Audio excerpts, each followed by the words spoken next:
Don't forget to subscribe to the Ahmed Maki Vlogs and click on the bell icon for the latest updates.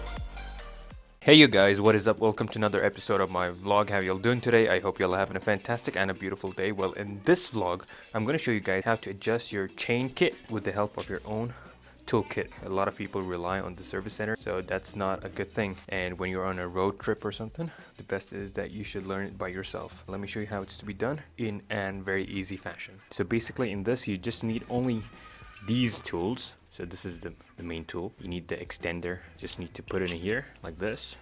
And these two. These are all provided in your toolkit itself, so you don't have to complicate yourself up. So that's how easy it is. First of all, we need to loosen up the axle, but make sure that you see this.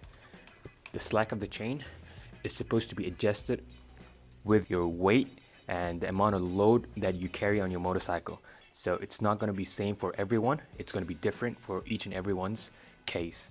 So please do not expect it to come with a standard setting. Of course, the company has come up with a standard setting. There are norms and conditions, so that is what they have to comply with. But when you talk about ground reality check, it is supposed to be adjusted according to each and everyone's individual weight category and the load that you're putting on your motorcycle. So most of the time I travel solo. I don't have a weight that I carry on my motorcycle. This is the amount of slack I have, and I'm just going to tighten up a little.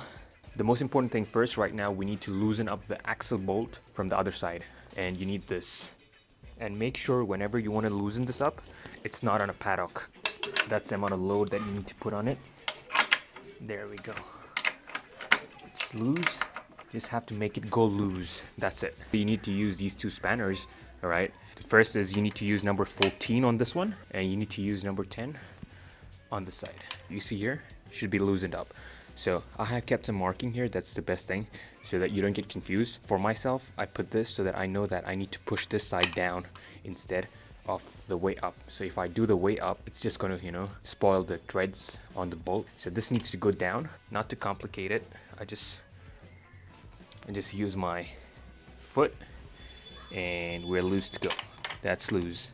But you need to use a smaller spanner, the number 10, in order to tighten up the tension of the chain. When you do it, you will notice that the chain will move slightly upwards, and you got to adjust according to your needs.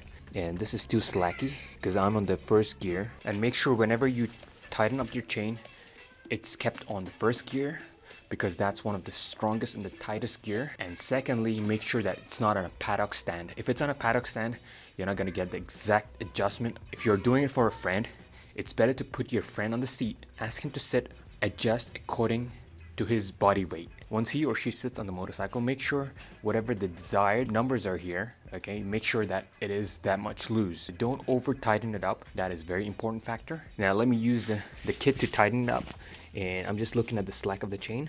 See, this is slacky, and I know my body weight, so I know how much slacky it should be, because in the 6th gear this is going to be like swinging. Yes, this is the right amount of slack. And once you're done, just make sure that you tighten this part up. This nut is very important to be tied up, and make sure that you hold this one and this one simultaneously and apply pressure on the larger spanner, the number 14, and make sure that you don't move the number 10. All right, because if you move that, it's going to mess up again with the settings. Just make sure that it's kept in the right place. Once it's tight, now you can apply proper pressure. 1, 2, 3, and make sure that it's tight enough so that it doesn't open up.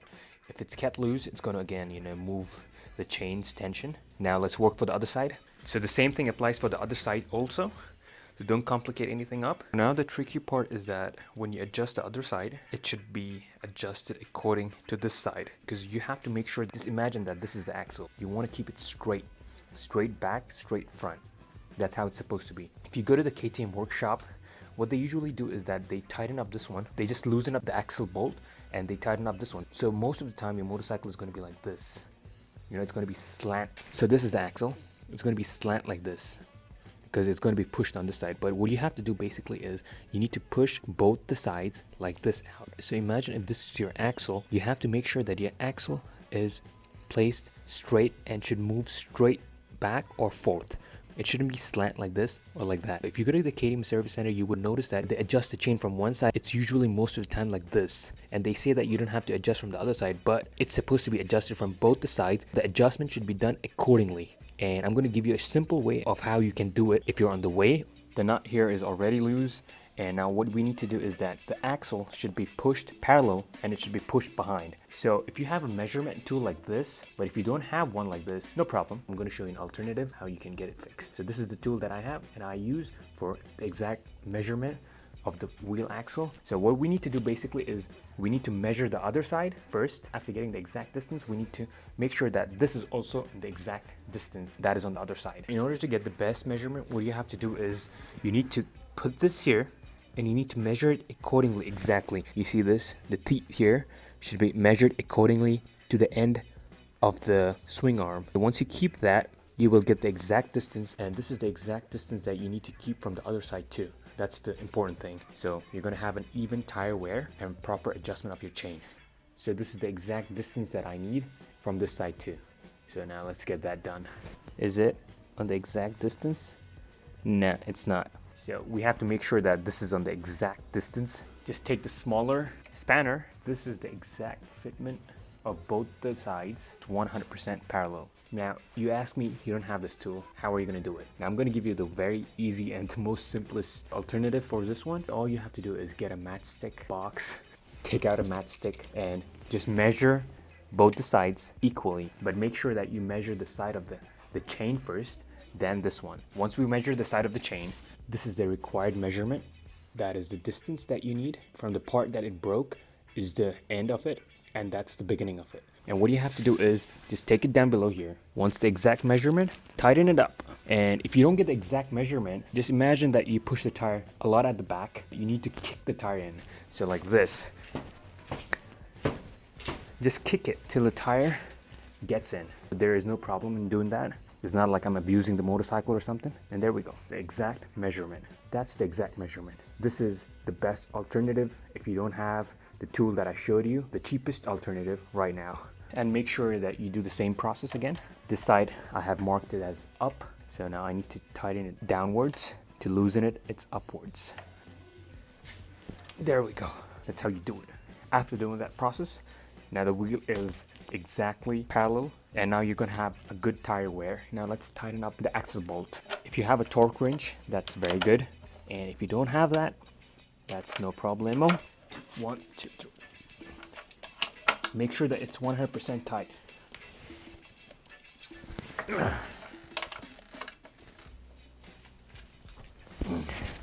Make sure that it is tight and it doesn't get loose. So yeah, so that's like it. This is like a DIY stuff. So I hope you guys enjoyed it, and I hope you guys got some knowledge out of it, how to adjust your chain by yourself. In the upcoming days, whenever you go for a ride, you can do it by yourself. The tools are very accessible and it is just beneath your seat. So that's like it from today's episode. I hope you guys enjoyed it. If you guys have any questions, you want to ask anything, just go down in the comment section below and feel free to ask me whatsoever. I'm gonna see you guys in another episode. Till then, take care of yourself. Bye bye, love, peace, zip. Oh yeah, before we end the video, whenever you adjust your chain, just make sure that you clean your chain by using the chain cleaner. Whatsoever you have, whichever brand you have, that doesn't matter. I would highly recommend you to put the chain clean, keep it at least for 4 to 5 hours till it eats all the chain lube and everything, just dissolves that. After that, you clean it with a clean cloth and apply the chain lube. You know the concentration of the chain clean, how strong it is. If you apply that and at the same time you put the chain lube, it's not going to stick on your chain. So basically that is a tip and you should follow that tip. Bye bye, take care.